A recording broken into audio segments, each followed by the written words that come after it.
Ayan, nagsasaute tayo ng onions and ilalagay na natin yung mushroom natin. Ayan.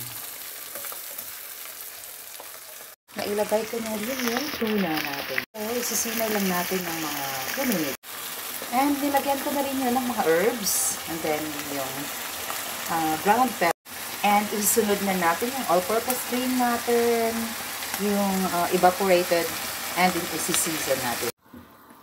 So, tikman natin yan. And season natin ng kunting salt. And after that, lagyan din natin ng grated cheese. Yung marami. Depende sa gusto ninyong dami ng cheese. And after that, pwede na natin isunod yung noodle natin na naluto.